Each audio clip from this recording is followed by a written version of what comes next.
Hoy vamos a ver la formación de la América inglesa, la parte anglo del paseo. 1, 2, 3.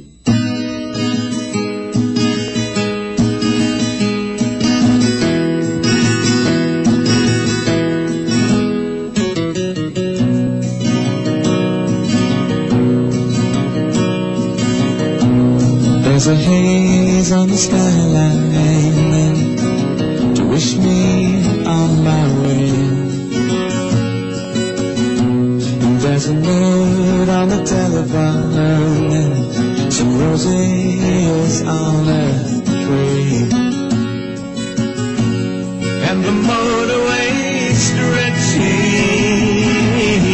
right out to Zone. La condición fundamental de la cultura americana actual es la condición anglo. Esta es una cultura angloparlante, anglosajona, y es por una razón histórica poderosísima.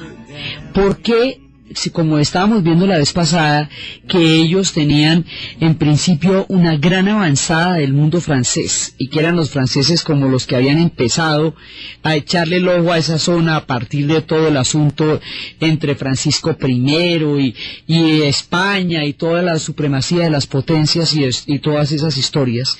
Y habíamos empezado a ver cómo había habido una guerra entre franceses e ingleses, donde las naciones iroqueses y algonquinas habían cumplido un papel fundamental. Hay toda una serie de mezclas. Mucha gente va a llegar allá. Van a llegar holandeses, van a llegar suecos, van a llegar daneses, van a llegar franceses, que son los que habíamos visto en el programa pasado.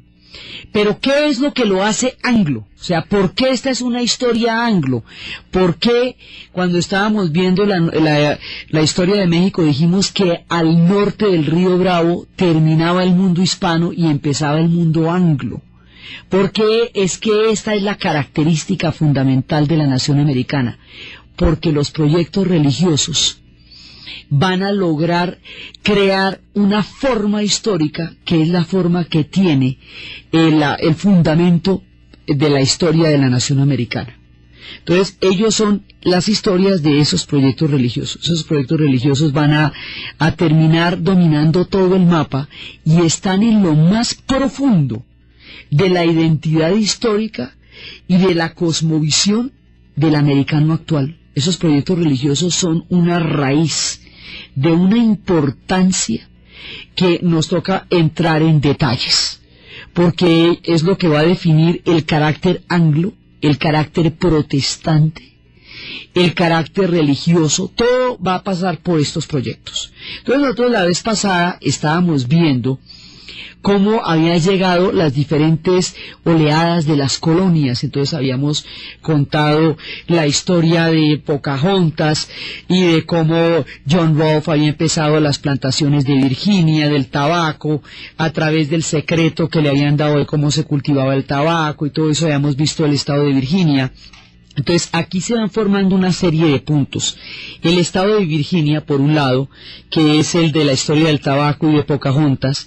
Por otro lado, los peregrinos del Mayflower, que son los que van a salir de Plymouth en Inglaterra y van a llegar a Plymouth, o sea, a un puerto que ellos van a llamar Plymouth por el puerto de donde habían salido en Estados Unidos, que es cuando contábamos cómo la llegada de los peregrinos del Mayflower a Plymouth es la que va a dar origen a la ceremonia de acción de gracias, y cómo la ceremonia de acción de gracias es el hecho fundacional para la nación americana, y cómo esto tiene una importancia familiar enorme. Habíamos visto en el programa pasado cómo esto es casi más importante que la Navidad, y ni siquiera el más casposo de los casposos de los hijos de las ovejas negras puede darse el lujo de faltar una ceremonia de acción de gracias, porque las tiene. Esas son las propias.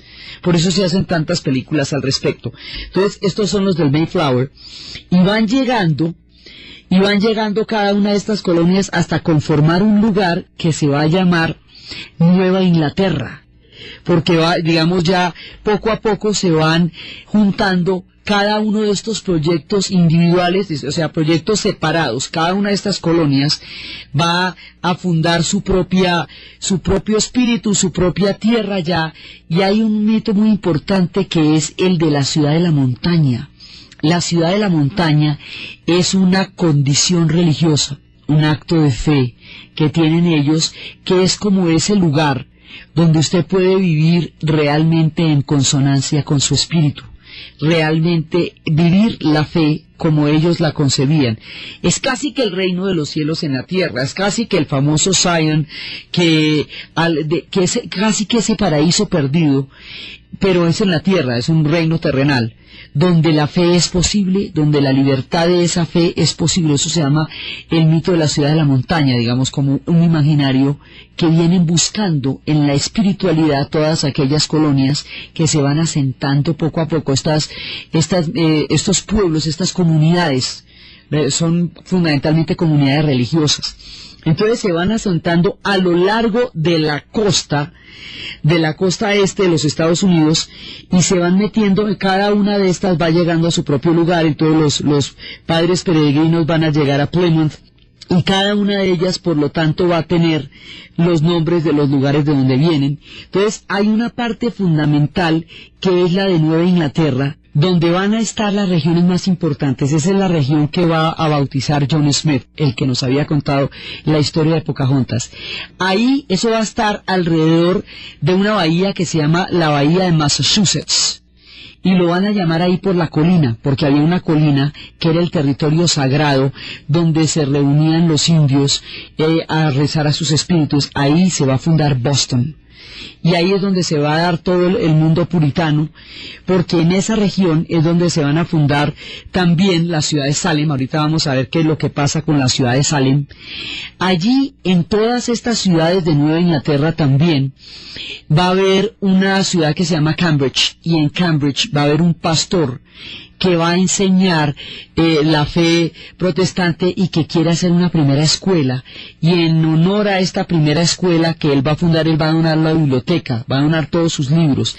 Al donar sus libros, le ponen a esta escuela el nombre que él tenía en su honor. El nombre se llamaba John Harvard, y en su honor se va a fundar lo que hoy es la Universidad de Harvard.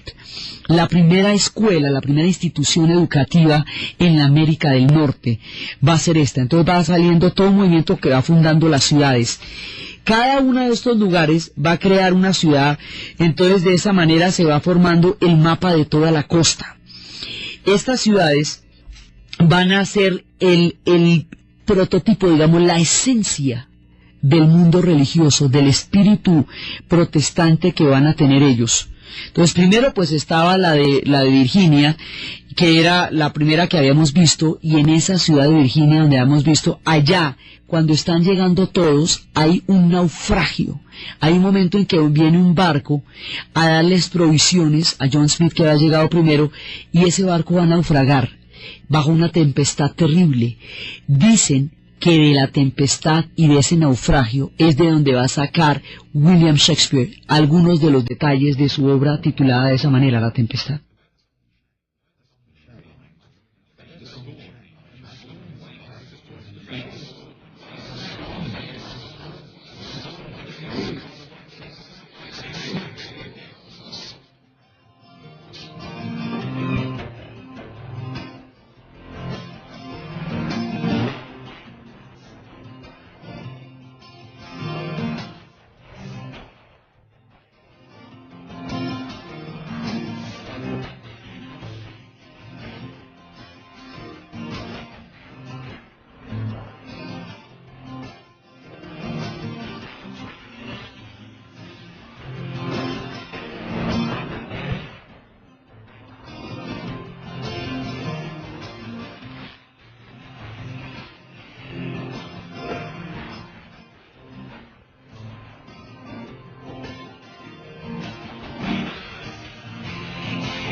Hay una primera colonia, que es la de Virginia, y es toda la historia del tabaco, y es toda la historia de la prosperidad, y esa es la parte de John Smith.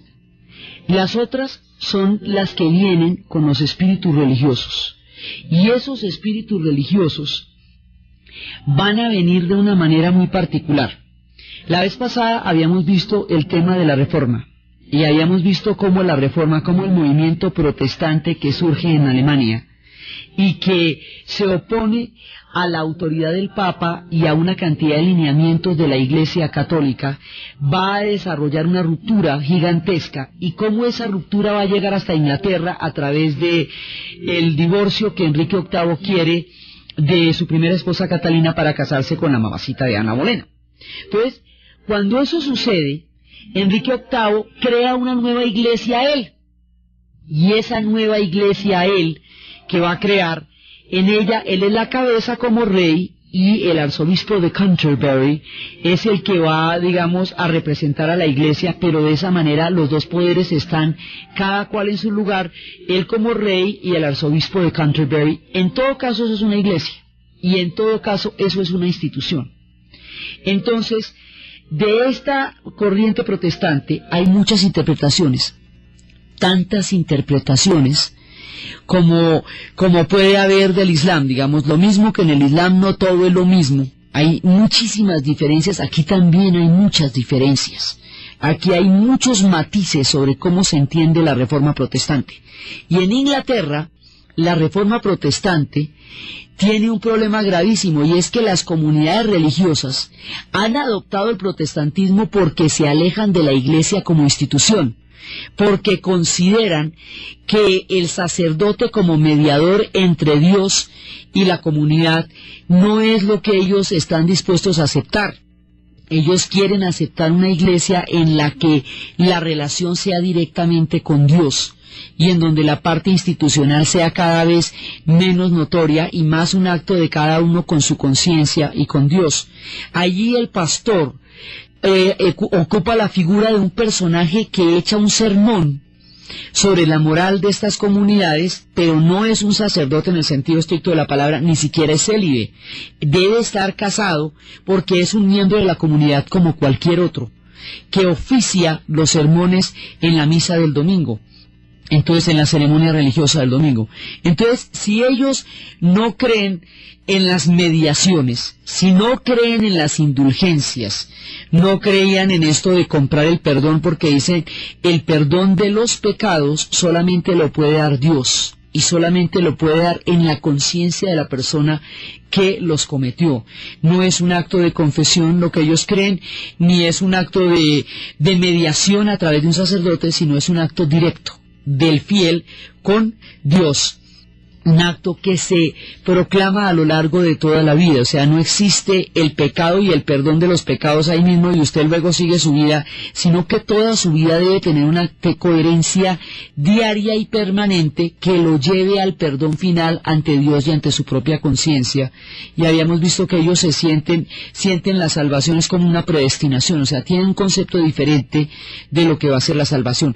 El asunto es que una iglesia anglicana es como lo mismo, volver a romper con una iglesia que porque era toda una institución, para volver a tener otra iglesia que es otra institución. Entonces hay comunidades protestantes a las que la iglesia anglicana como tal tampoco les sirve, porque vuelven y reproducen otra vez las instituciones. Entonces, como no les sirven, pues se van, porque o estaban bajo las persecuciones de los católicos o empiezan a ser perseguidos también por la misma iglesia, porque son comunidades que desconocen cualquier institucionalidad de la iglesia. Entonces ellos se van yendo. Cada vez que se produzca una fisión, una ruptura, un cisma, un cambio de interpretación o un cambio de dinastía en Inglaterra, emigra una comunidad. Y hay una relación directa entre este conflicto religioso y la fundación de las 13 colonias, porque cada una de estas colonias va a ser el resultado de una fisura, de una fractura respecto a la formación de las iglesias protestantes. Entonces, por eso es que la parte anglo es una tierra fundamentalmente de religiones, porque esto empieza por un proyecto religioso. Entonces, cada uno va a fundar lo suyo. Entonces, cada una de estas iglesias tiene una visión tan particular, cada una de estas comunidades tiene una visión tan particular de su interpretación de la Biblia, de la palabra de Dios y de lo que la comunidad cree, que ninguna puede ser impuesta por otra. Entonces, como no pueden coexistir porque cada una tiene una interpretación distinta, cada una se va haciendo en un parchecito aparte, ¿ve? Y cada uno de esos parchecitos pues va formando las 13 colonias. Así es que se van a fundar. Entonces, pero esto lo determina lo que está pasando en Inglaterra. Entonces, lo que está pasando en Inglaterra es bastante complejo, porque Isabel muere sin descendencia. Después de que Isabel muere sin descendencia, ella va a poner, a ella la va a suceder el hijo de María. Acuérdense que Isabel la católica, acuérdense que Isabel I de Inglaterra mató a su prima María Estuardo, reina de Escocia, por ser reina de Escocia y por ser católica. El hijo de esta reina, Jacobo, va a ser rey de Inglaterra a la muerte de Isabel. Ahí hay un fenómeno, digamos, este es un simpatizante de los católicos. La línea de los Estuardo siempre va a estar coqueteando con el catolicismo, porque tiene detrás el mundo católico de su madre y el mundo católico de los escoceses, que siempre van a estar detrás. Entonces aquí esto va a ser un problema largo porque después de Jacobo viene Carlos I. A Carlos I es el que lo va a deponer Cromwell, que es un puritano precisamente por esta ruptura de las iglesias. Después de Cromwell vamos a restaurar a Carlos II, y después de Carlos II viene otro Jacobo, sí, que es entonces aquí va a haber una cantidad de problemas de órdenes dinásticos. ¿Quién es el que va a poder llevar finalmente la fe? Entonces cuando Carlos, ya después de Carlos II, van a traer a la hija María I, y María I tiene un esposo holandés protestante de la Casa de Orange, y ese esposo holandés protestante de la Casa de Orange logra romper este juego del gato y el ratón entre los católicos y los protestantes y los estuardos, que se terminan volviendo en un momento dado católicos, y va a hacer que el destino de Inglaterra sea protestante de aquí en adelante. Así que, digamos, estos vaivenes de cambios de religión, y cada uno de estos cambios de religión desataba una persecución de suyo. Entonces, para evitar que esto se volviera eterno, hacen una cosa de una vez por todas, y es traerse a un rey de Holanda que estaba casado con una hija de los Estuardo, traerlo, un rey protestante, y de una vez por todas, por la orden de Orange, por el color naranja, esto va a quedar protestante. Y así es como Inglaterra define su destino religioso, pero se gasta un rato en eso. Y en ese rato que se gasta es donde están todas las persecuciones religiosas que dan origen a las 13 colonias que formarán la nación de los Estados Unidos. Ese es el cuento que hay. Entonces, ¿esto cómo va? Va de la siguiente manera. Como Jacobo es simpatizante de los católicos, entonces los protestantes huyen. Cuando suben otra vez los protestantes, entonces huyen los católicos, y esto va a armar unos líos muy grandes, porque esta cantidad de problemas religiosos va a hacer que muchos de las grandes dificultades que vayan a tener se vayan a resolver a través de las migraciones. Cada vez que se produce una ruptura de estas, alguien se va, porque Inglaterra es muy chiquita para un tropel tan grande, entonces se van es para diferentes lados. Entonces, unos se van para Estados Unidos, pues tanto que va a haber un momento, en tiempos de Carlos I, en que le dicen, bueno, hagamos una cosa, ¿por qué no me permite un proyecto católico? Un proyecto católico chévere. Entonces, ese proyecto católico se llama Maryland, y ese proyecto católico, el que se lo va a proponer es el conde de Baltimore. Por eso, la ciudad de Baltimore es la capital del estado de Maryland. Y así se crea. Maryland es además Mary. Mary significa la Virgen María. Entonces la tierra de Maryland, o sea, Maryland, la tierra de María, es la tierra de la Virgen María porque es un proyecto católico. Y hay un estado, dentro de todas estas, hay un estado católico que es el de Maryland. Entonces cada debate de estos produce una colonia. Pero no solamente produce una colonia, también producirá un cisma profundo en Escocia, donde los católicos van a quedar en minoría, una vez que ya los católicos son los que ponen, como los escoceses son la línea de los Estuardo, y son los que ponen los Carlos y los Jacobos. Cuando ellos pierdan la jugada, van a expulsar a la mayoría de los católicos de las tierras altas. Los católicos en Escocia son los Highlanders, los de la tierra alta. y los protestantes son los lowlanders, los de la tierra baja. Entonces, cuando ya esta guerra la pierdan los católicos, en ese momento van a expulsar mediante una batalla brutal a los escoceses de las tierras altas, a los Highlanders. Ellos van a quedar estigmatizados, va a haber una autorización para dispararle a quien tenga una falda escocesa, un Celt, van a quitarles las tierras, van a quitarles la vida, y los que se puedan sobrevivir se van a ir, ya sea para los Estados Unidos, o sea, para las colonias que se están formando, por eso hay lugares también que se llaman Nueva Escocia también, pero también se van a ir para las Antillas, y allá van a crear diferentes enclaves. Entonces, de esta manera van solucionando, van sacando gente a medida que hay un conflicto. Los otros que se van son los irlandeses. Ya sea, esto puede ser a las buenas por medio de concesiones, o puede ser a las malas por medio de deportaciones. Entonces, a las buenas es como Carlos I va a hacer una serie de concesiones, una de las cuales van a ser las Carolinas.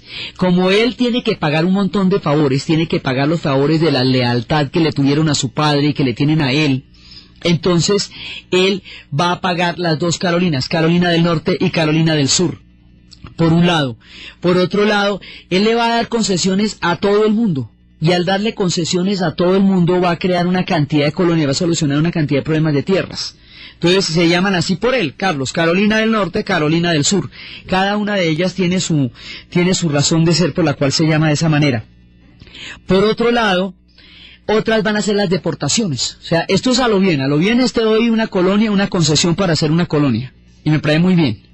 A lo mal es como le hacen a los irlandeses, y es que los deportan a una prisión que se llamaría Nueva Gales del Sur, porque la cosa con los irlandeses se va a poner color de hormiga cuando Oliverio Cromwell, que es un puritano, o sea, en la mitad de la sucesión de estos reyes Estuardos, Carlos y Jacobos, va a haber un momento en que Oliverio Cromwell, que es un puritano, va a expulsar, va a destituir a un rey, a uno de los Carlos, y va a cerrar como la monarquía y va a hacer un parlamento él. Ahí en ese momento los puritanos llegan al poder, y ahí es donde aparece el espíritu puritano. El espíritu puritano es una austeridad muy grande, es una manera de ver la vida en la cual el estoicismo guía cada una de las acciones. Hay toda una vigilia, una vigilancia frente al pecado, lo que hace que el placer esté excluido de la vida cotidiana. Entonces el placer en la comida, por eso la comida inglesa es magra, mientras que la comida de los franceses es gourmet, porque ellos no tienen este tema del puritanismo. Por el otro lado hay una frente a la sexualidad, por eso están tan cubiertos los hombres y las mujeres, que las cofias se utilizan para ocultar el cabello de las mujeres, lo mismo que se usa el velo en el Islam, para lo mismo, para ocultar el velo de el cabello de las mujeres. Entonces, esta manera de vestirse, que son hasta el cuello, no solamente es porque son seres de frío, esos son tierras frías, sino porque además hay toda una concepción religiosa detrás. Entonces, el espíritu puritano, del cual Cromwell va a ser el representante más poderoso, es el que lleva, digamos, a que esto se exacerbe en Inglaterra, y es el que va a llevar a una confrontación grandísima con los irlandeses, porque los irlandeses son católicos. Entonces, Cromwell, ¿cómo era que llega a prohibir los teatros, los vaudevilles, la Navidad? La Navidad va a quedar prohibida en Inglaterra solo hasta cuando más adelante el rey Alberto de Hanover se case con la reina Victoria, ya en el siglo XIX, y lleve su arbolito de Navidad para allá. Mientras tanto, nada de Navidades, ni de placeres, ni de pachangas. Entonces, Cromwell va a ser, en el sentido estricto de la palabra, un puritano, y le va a declarar la guerra a los irlandeses, y los va a declarar ilegales en su propia isla, y va a llevar toda una cantidad de población protestante para poblar Irlanda, y va a deportar irlandeses hacia Nueva Gales del Sur, a lo que va a ser Australia, que va a ser una isla prisión durante mucho tiempo. Entonces, ellos van utilizando las diferentes colonias como una especie de olla de vapor donde liberan las tensiones. Y por esta vía, miles de irlandeses van a ser deportados de manera definitiva a las tierras de Australia, y más adelante, en el siglo XIX, irán a América.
Entonces, cuando se arma esta pelea entre Cromwell con su puritanismo y el rey Carlos, pues los de Virginia van a apoyar al rey Carlos, porque el rey Carlos ha venido apoyando e invirtiendo en las plantaciones de Virginia. Poco a poco la corona inglesa va empezando a adquirir interés en las colonias americanas y poco a poco va reemplazando las compañías que eran empresas privadas por empresas con intervención de la corona. O sea, va cambiando la naturaleza de la concesión. Entonces los de Virginia van a terminar apoyando a Carlos y los de Massachusetts son los que van a, y todos los puritanos van a terminar apoyando a Cromwell. Entonces cada uno de los debates se traduce allá, digamos, en un momento dado son una especie de efecto de espejo. Entonces, ¿cómo es el tema con esta sucesión en Inglaterra? Porque esto, como es un camello, lo volvemos a echar. Isabel tiene a Jacobo, pone a Jacobo el hijo de María, ¿sí? Jacobo I. Este es el de la cacería de brujas, ahora vamos a eso. Después de él viene Carlos I. Después, Carlos I es el que va a ser depuesto por Cromwell. Y después, lo saca y Cromwell hace el parlamento. Cromwell después va a renunciar y Carlos II va a hacer una restauración. Ese Carlos es el que va a hacer todo ese montón de concesiones de las Carolinas. De Carlos II viene Jacobo II y a ese lo van a deponer para nombrar un rey holandés, que es Guillermo III de Orange, que está casado con una hija con María, con una hija de ellos, y ahí se acaba el tema de los católicos. Entonces, a medida que esto va pasando, la nación americana va cogiendo forma con cada uno de estos eventos y de todo lo que va pasando. Entonces, el espíritu de Cromwell es el que nos va a determinar a los puritanos.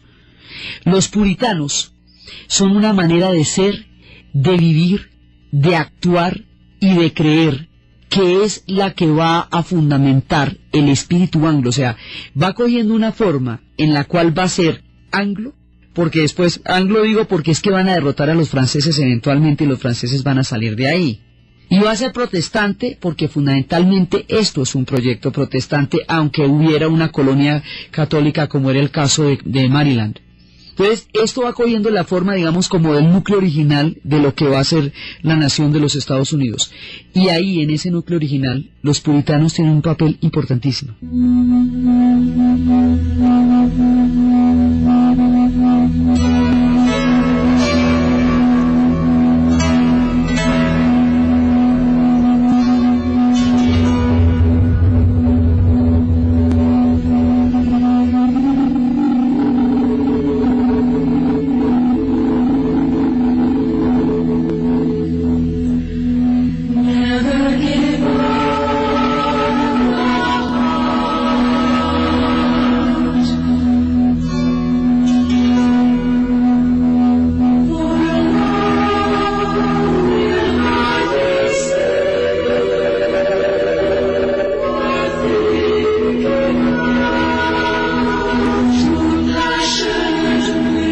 Entre los puritanos va a haber un grupo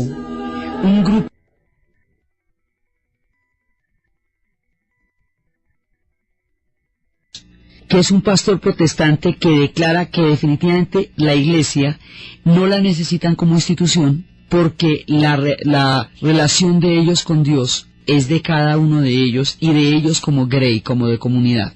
Entonces va a fundar una manera de entender la religión que va a ser basada en no matarás. El principio, ellos son pacifistas. Lo que él va a hacer, va a fundar una comunidad que se va a conocer con el nombre de los cuáqueros. Los cuáqueros tienen un sombrero que no se quitan ante nadie, porque solamente se quitan el sombrero ante la autoridad de Dios. Entonces eso no reconocen reyes, no reconocen ninguna autoridad, porque ellos solamente reconocen a Dios. No matarás. Con la idea de no matarás, ellos no matan, pero no matan en nombre de nada. De nada es de nada. Ellos no matan, entonces no pueden participar en los ejércitos, porque en los ejércitos se mata gente. Entonces no matarás. Cuando llegue la esclavitud, que va llegando temprano en nuestra historia, porque acuérdese que ya están entrando por Virginia las plantaciones de tabaco. Cuando llegue la esclavitud, los cuáqueros se opondrán siempre a la esclavitud y van a cumplir un papel importantísimo en la abolición, cuando lleguemos al tiempo de la abolición de la esclavitud, porque para esclavizar a la gente hay que matarla. Hay que matar gente en las aldeas y todo mientras sacan a estas personas, a estos pueblos africanos, y los secuestran y los llevan como esclavos al otro lado del mar. Las familias resisten la casa de la esclavitud, la servidumbre, resisten esta indignidad y en esa resistencia matan gente. Es más, mataban de a 10 por cada uno que se llevaban. Entonces los cuáqueros se oponen a la esclavitud. Los cuáqueros, con su pacifismo, se van a oponer a todo aquello que implique la muerte de un ser humano en nombre de lo que sea. O sea, ellos dicen que no matarás, pero no matarás los jueves por la mañana, no matarás a los amigos, no matarás a los que te caen bien, no matarás a nadie, y nadie es nadie. O sea que ellos son unos serios con eso. Y por eso van a cumplir un papel muy importante en el abolicionismo. Y su fe no tiene quebrantos, o sea, ellos no negocian eso de ninguna manera y no reconocen sino la autoridad de Dios. Entonces se dice que ellos deben temblar solo ante la autoridad del Señor. Y la palabra para temblar en inglés es quaker. Entonces por eso les decían cuáqueros, ¿sí? Quakers, por temblar, the earthquake. Entonces es un juego de palabras que hace que les digan cuáqueros, y que ellos vayan a ser una comunidad muy importante dentro de las comunidades que se van fundando allá. Quedaron inmortalizados en la vena que lleva el mismo nombre. Ahí están, los cuáqueros. Pero ellos son, digamos, la fuente pacifista. Entonces, cada una de estas comunidades tiene su propia manera de interpretar. Y dentro de su propia manera de interpretar, por ejemplo, como son, hay uno que va a ser importantísimo, que es William Penn. Y William Penn va a ser, o sea, el principal de los cuáqueros, de estos cuáqueros, el más importante va a ser William Penn, en apoyo a él, porque él estuvo apoyando a los católicos. Carlos II va a restaurar, va a darle la reciprocidad de su apoyo, nombrando a un estado, el estado de Pensilvania. Entonces Penn dice que él es un hombre sumamente humilde, sumamente modesto, que darle a un territorio su nombre le parece una desproporción. Dice, no, es que no es por usted, es por su padre que me apoyó durante los días más difíciles. Entonces por él se llama Pensilvania. Y en Pensilvania viene este proyecto de los cuáqueros, y allá va a haber una ciudad que es un proyecto que se llama la última ciudad donde existían los cristianos en toda el Asia Menor. Y por ese nombre, simbólicamente, le van a dar a la ciudad, la van a llamar Filadelfia.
Filadelfia se llama así por la última ciudad católica que queda en el Asia Menor, pero también se llama así por la filia, por el amor, por el amor fraterno. Es una tierra de amor fraterno y es una tierra muy importante y es la tierra de los cuáqueros. Entonces, Carlos II está repartiendo favores a la lata. Tiene un amigo que es el conde de Jersey, le va a poner Jersey. Por otro lado, los holandeses habían venido y habían creado una colonia con una tierra que le compraron a los indios Manhattan. Y Carlos van a establecer un cerco con respecto a la colonia holandesa, que los holandeses bautizaron Nueva Ámsterdam.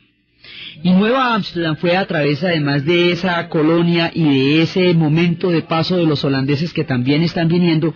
Acuérdense que todo el mundo se está viniendo para estas tierras porque España está totalmente monopólica en su propiedad, digamos, en su imperio sobre la América del Sur. Entonces, las posibilidades son toda la gran América del Norte y las Antillas que no estén en manos de los españoles, o sea que se descarta Cuba y se descarta la Dominicana. Entonces, ahí por todos lados se van a disputar estas tierras. Entonces, en ese momento llegan los holandeses, por eso es que hay Antillas holandesas también. Llegan los holandeses, fundan Nueva Ámsterdam, ahí viene la tradición de Papá Noel de Santa Claus, porque lo traen los holandeses a Nueva Ámsterdam, así llegan las nuevas tierras. Carlos, en un momento dado, va a establecer un cerco alrededor de la ciudad de Nueva Ámsterdam, y de alrededor de ese cerco va a derrotar a los holandeses y va a establecer con ellos un tratado, y en nombre de su hermano, el duque de York, esta ciudad de Nueva Ámsterdam se va a volver Nueva York. Todo es nuevo, lo mismo que en México lo llamábamos Nueva España, se llama Nueva York, y lo otro se llama Nueva Inglaterra, lo mismo. Entonces, ahí va a fundar Nueva York, va a quedar la ciudad como es ahora, pues, digamos, a los holandeses se les permitirá quedarse ahí, pero la ciudad ahora ya está en manos de los ingleses. Entonces los ingleses se van tomando poco a poco las colonias a base de concesiones y a base también de cambiarlas el carácter privado por carácter estatal, y poco a poco se van tomando esto, por un lado. Por el otro lado, cada disputa va formando una colonia diferente. Entonces los puritanos van a tener este espíritu que es el que forma la ética de ellos, o sea, es la ética del trabajo, el trabajo como predestinación, el trabajo como la prosperidad como síntoma de haber sido predestinado a la salvación, la huida de todo placer. Entonces, tanto como en la comida, como en la música, como digamos, ellos van a tener unas costumbres sumamente estrictas porque vienen de esta moral puritana que es la que había venido formándose en el cisma que han tenido los ingleses. Y es muy importante entender la moral puritana porque es una parte grande de la identidad de la nación de los Estados Unidos. Una parte de la moral puritana son las estrictas costumbres que tienen en la vida cotidiana con respecto al placer, con respecto a la comida, con respecto a la sexualidad, con respecto a todos los hábitos y costumbres. Y otra parte es lo que tiene que ver con lo político. Y lo que tiene que ver con lo político es que ninguna de estas colonias va a permitir que otra le imponga su punto de vista. ¿Por qué? Porque todo el mundo está en igualdad de condiciones. Todo el mundo llegó allá en búsqueda de un proyecto de libertad religiosa. Como son tan intolerantes con las otras colonias, con los otros proyectos religiosos, porque cada uno cree que su fe es verdadera, que su única interpretación es la única valedera, entonces no aceptan el punto de vista del otro. Pero como tienen que coexistir todas, esto es una cosa bien curiosa, por la pura intolerancia van a terminar teniendo tratados de tolerancia. O sea, por el hecho de que ninguno va a aceptar la imposición del otro y ninguno le va a imponer al otro su fe, van a tener que admitir que puedan vivir todos tranquilos y cada cual vea como quiera y crea lo que quiera. Además, como aquí no hay aristocracia ni hay reyes, la movilidad social es alta y todo el mundo es igual. O sea, todos tienen iguales derechos acá, porque todos llegaron en las mismas condiciones. Entonces no hay quien diga que es que yo estaba aquí, que es que tú, que es que tal. Todos llegaron en los mismos barcos, todos llegaron de la misma Inglaterra, todos llegaron con la fe protestante. Eso va a hacer que estas colonias sean autónomas en su manera de entender la religión, y esa autonomía en su manera de entender la religión vaya a hacer que lo sean también en la política. Por eso mucho más adelante esto va a ser un Estado federal, y cada uno de estas colonias va a ser un Estado independiente. Por eso es que no se van a someter los unos a los otros, porque todos vienen del mismo combo, y cada cual cree en una interpretación distinta de la misma Biblia, del mismo Dios y del mismo Cristo, pero cada cual lo ve diferente. Entonces, inclusive los católicos llegaron a tener un momento en que podían admitir que todos los cristianos convivieran juntos, pero los judíos no. Entonces, esto es un lío de religiones, pero este lío de religiones y esta manera de que cada cual en últimas pueda vivir su fe como quiera, es lo que le va a dar el concepto de igualdad política a la formación de los Estados Unidos, porque todo el mundo viene de la misma manera.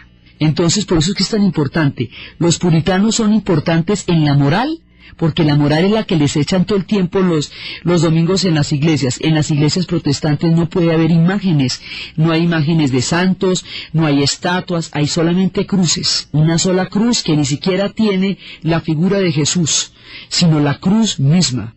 Están desprovistas de imágenes porque no creen en las imágenes, no creen, digamos, en toda esa profusión de santos en las que creían los romanos, porque la ruptura es con Roma. Entonces, por eso sus iglesias son totalmente austeras. Y de esta forma, ellos van creando una fe con muchísimas interpretaciones, pero fundamentalmente hijos de esa reforma protestante que sucede en Alemania y que se va a solidificar en Inglaterra, y aún rompiendo con la misma Inglaterra. Entonces, este es un proyecto nuevo, completamente nuevo y distinto al que era la mismísima Inglaterra, aunque tenga sus raíces, y a lo que era Europa en sí mismo, porque es un proyecto de quemar naves. Ellos no van a regresar allá jamás, no tienen ningún interés en volver a Inglaterra, y por eso habíamos hecho la diferencia con la parte de América del Sur, donde la gracia de los conquistadores era hacer dinero y llegar ricos y bacanos a chicanear a España. No, esta gente no tiene a quién chicanear, es más, ni siquiera chicanean, son absolutamente rígidos en sus costumbres, y ellos no van para ninguna parte. Allá tienen todo lo que necesitan, tienen la fe, tienen la tierra, tienen la palabra del Señor que la llevan con ellos, y tienen sus familias. Entonces, a todas estas, mientras todo el espíritu puritano se va desarrollando, ¿qué va a pasar con las naciones indias?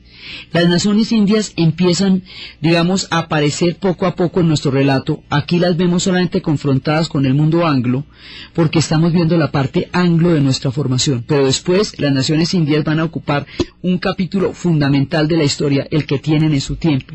Entonces, primero empiezan las guerras en Virginia.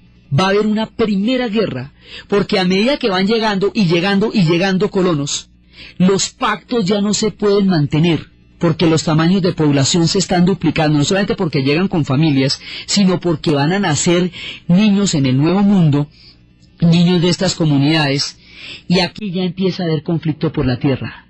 Entonces empiezan a darse las primeras guerras con los indios.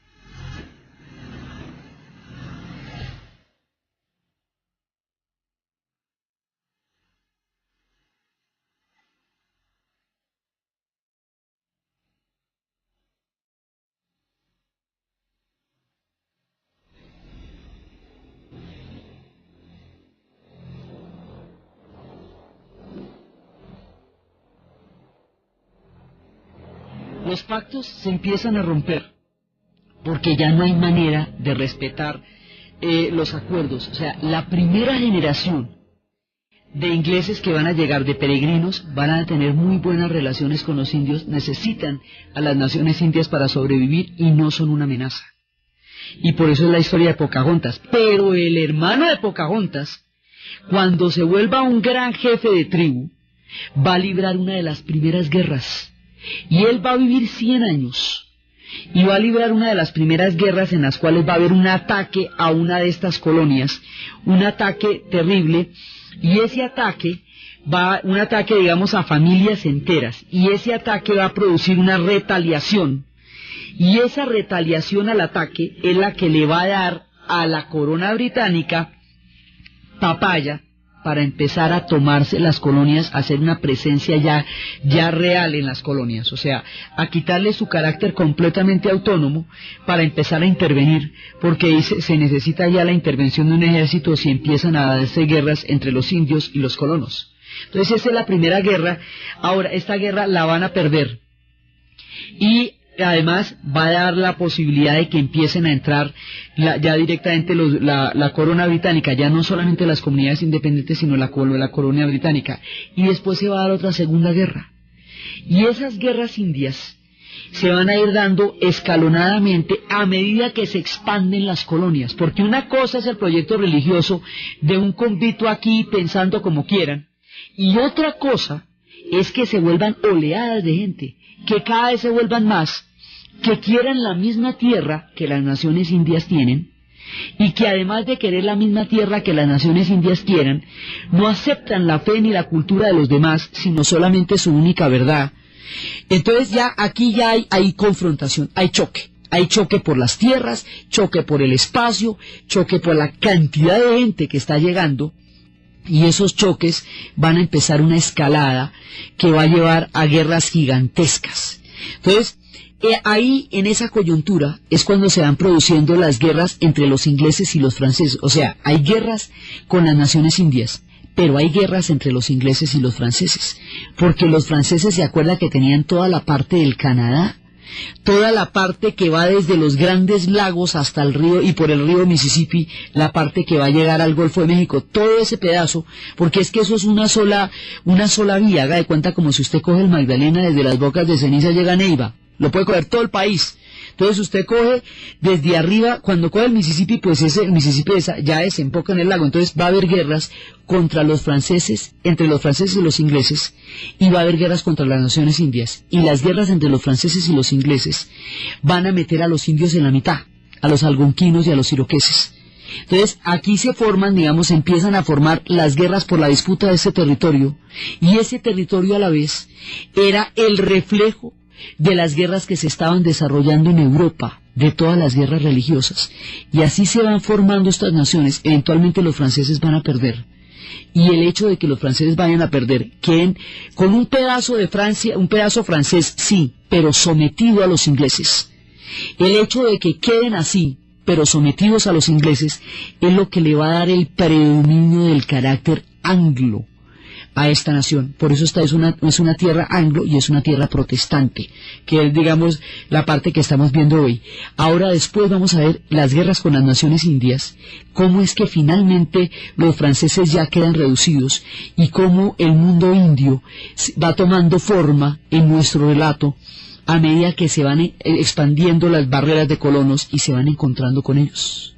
Entonces, desde los espacios de la fe de los puritanos, desde los espacios de Oliverio Cromwell, de los teatros, de los vaudevilles, desde los espacios de esta fe que se va a desarrollar a través de proyectos independientes, desde el pacifismo de los cuáqueros, desde los vaivenes entre estuardos de católicos y protestantes, desde las guerras religiosas, desde el espíritu de la ciudad de la montaña, desde las tempestades y las tormentas que llevaron a estos barcos, desde los días de Acción de Gracias, desde el encuentro de estas culturas que se va dando poco a poco alrededor de la extensión de una fe religiosa. En la narración, Diana Uribe, en la producción, Jessy Rodríguez, y para ustedes, feliz fin de semana.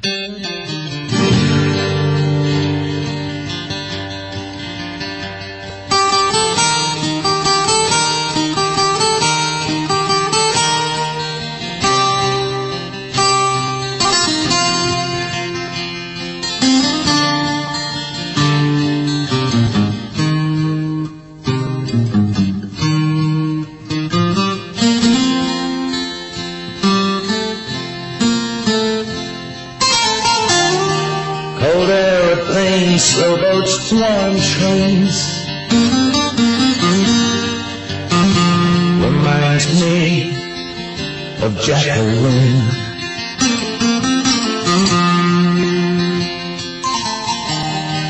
Plush hotels and pretty gals won't share the messy mood I'm in.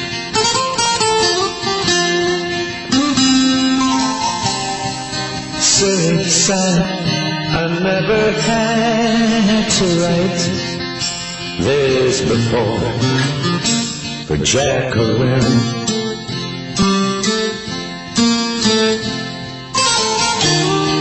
And funny how long nights allow thoughts of Jacqueline.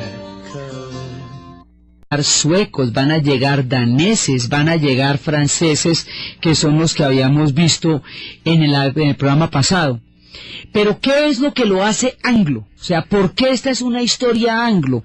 ¿Por qué cuando estábamos viendo la historia de México dijimos que al norte del río Bravo terminaba el mundo hispano y empezaba el mundo anglo?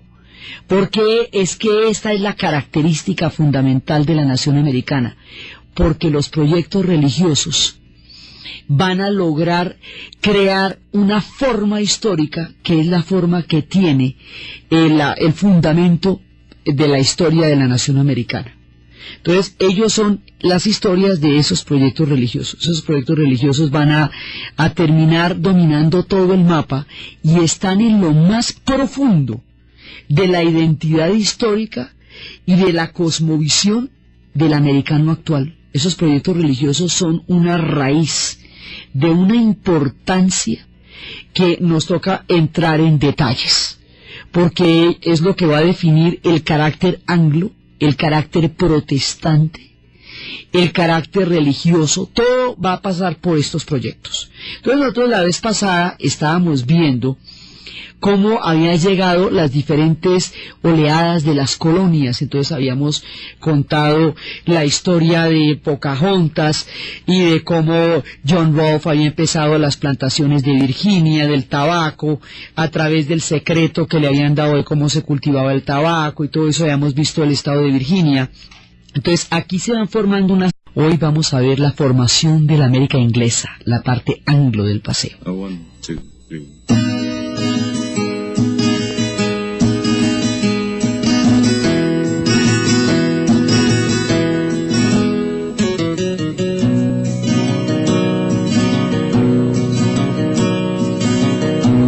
There's a haze on the skyline to wish me on my way. And there's a note on the telephone and some roses on a tray. And the motorway stretching right out to Zone. La condición fundamental de la cultura americana actual es la condición anglo. Esta es una cultura angloparlante, anglosajona, y es por una razón histórica poderosísima. Porque, como estábamos viendo la vez pasada, que ellos tenían en principio una gran avanzada del mundo francés, y que eran los franceses como los que habían empezado a echarle el ojo a esa zona a partir de todo el asunto entre Francisco I y España y toda la supremacía de las potencias y todas esas historias. Y habíamos empezado a ver cómo había habido una guerra entre franceses e ingleses donde las naciones iroqueses y algonquinas habían cumplido un papel fundamental. Hay toda una serie de mezclas. Mucha gente va a llegar allá, van a llegar holandeses, van a llegar la fe como ellos la concebían. Es casi que el reino de los cielos en la tierra, es casi que el famoso Zion, que es casi que ese paraíso perdido, pero es en la tierra, es un reino terrenal, donde la fe es posible, donde la libertad de esa fe es posible. Eso se llama el mito de la ciudad de la montaña, digamos, como un imaginario que vienen buscando en la espiritualidad todas aquellas colonias que se van asentando poco a poco. Estos pueblos, estas comunidades, son fundamentalmente comunidades religiosas. Entonces se van asentando a lo largo de la costa este de los Estados Unidos, y se van metiendo, cada una de estas va llegando a su propio lugar. Entonces los padres peregrinos van a llegar a Plymouth, y cada una de ellas, por lo tanto, va a tener los nombres de los lugares de donde vienen. Entonces hay una parte fundamental que es la de Nueva Inglaterra, donde van a estar las regiones más importantes. Esa es la región que va a bautizar John Smith, el que nos había contado la historia de Pocahontas. Ahí, eso va a estar alrededor de una bahía que se llama la Bahía de Massachusetts. Y lo van a llamar ahí por la colina, porque había una colina que era el territorio sagrado donde se reunían los indios a rezar a sus espíritus. Ahí se va a fundar Boston. Y ahí es donde se va a dar todo el mundo puritano, porque en esa región es donde se van a fundar también la ciudad de Salem. Ahorita vamos a ver qué es lo que pasa con la ciudad de Salem. Allí, en todas estas ciudades de Nueva Inglaterra también, va a haber una ciudad que se llama Cambridge, y en Cambridge va a haber un pastor que va a enseñar la fe protestante y que quiere hacer una primera escuela, y en honor a esta primera escuela que él va a fundar, él va a donar la biblioteca, va a donar todos sus libros. Al donar sus libros, le ponen a esta escuela el nombre que él tenía en su honor. El nombre se llamaba John Harvard, y en su honor se va a fundar lo que hoy es la Universidad de Harvard. La primera escuela, la primera institución educativa en la América del Norte va a ser esta. Entonces va saliendo todo un movimiento que va fundando las ciudades. Cada uno de estos lugares va a crear una ciudad, entonces de esa manera se va formando el mapa de toda la costa. Estas ciudades van a ser el prototipo, digamos, la esencia del mundo religioso, del espíritu protestante que van a tener ellos. Entonces primero pues estaba la de Virginia, que era la primera que habíamos visto, y en esa ciudad de Virginia donde habíamos visto, allá cuando están llegando todos hay un naufragio. Hay un momento en que viene un barco a darles provisiones a John Smith, que había llegado primero, y ese barco va a naufragar bajo una tempestad terrible. Dicen que de la tempestad y de ese naufragio es de donde va a sacar William Shakespeare algunos de los detalles de su obra titulada de esa manera, La Tempestad.